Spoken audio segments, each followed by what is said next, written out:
अध्यक्ष महोदय, सबसे पहले तो मैं आपको इस बात के लिए धन्यवाद देना चाहूँगा कि आपने सभा में मुझे अपने विचार प्रकट करने का मौका दिया है। आपके सामने जो विषय आएंगे वे इतने महत्व के हैं कि हर एक हिंदुस्तानी, चाहे वह किसी भी काम में लगा हो, उन पर कुछ ना कुछ ध्यान विचार अवश्य ही करता होगा।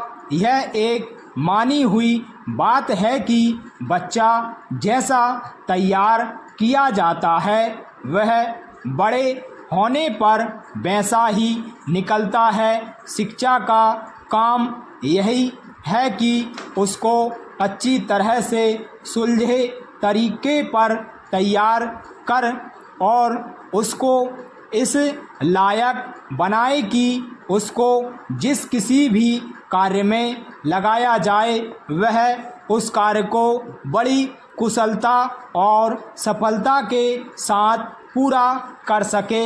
हमारे देश में जो शिक्षा पद्धति अभी तक जारी है वह नई नहीं है, बल्कि यदि मैं यह कहूँ कि वह 125 वर्ष पुरानी है तो गलत नहीं होगा।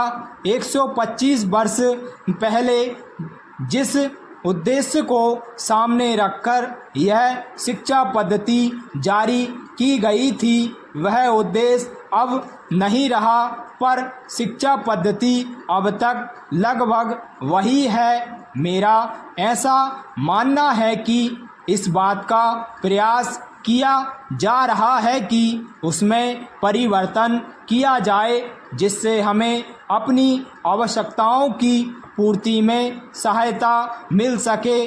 जहां तक मुझे ज्ञात है हम इस कार्य में अभी तक सफल नहीं हुए हैं। मैं तो शायद यह भी कह सकता हूं कि उस शिक्षा पद्धति को बदलने में जो प्रयास किया जाना चाहिए वह अभी तक नहीं किया गया है।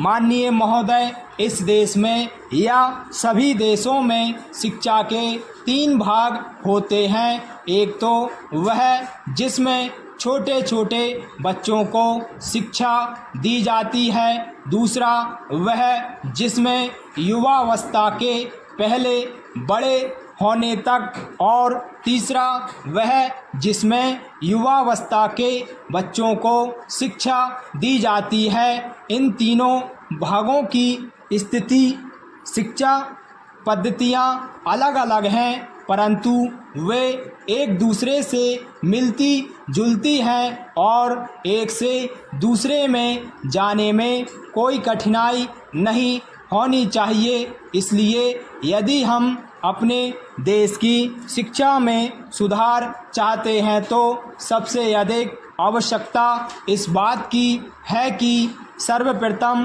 प्राथमिक शिक्षा में सुधार किया जाए, उसके बाद माध्यमिक शिक्षा और विश्वविद्यालय के स्तर की शिक्षा में सुधार किया जाना चाहिए। मैं किसी पर आरोप नहीं लगाना चाहता, परंतु जब से हम आज़ाद हुए सबसे पहले हमने विश्वविद्यालय शिक्षा में सुधार करने का निश्चय किया और विश्वविद्यालय आयोग नियुक्त किया।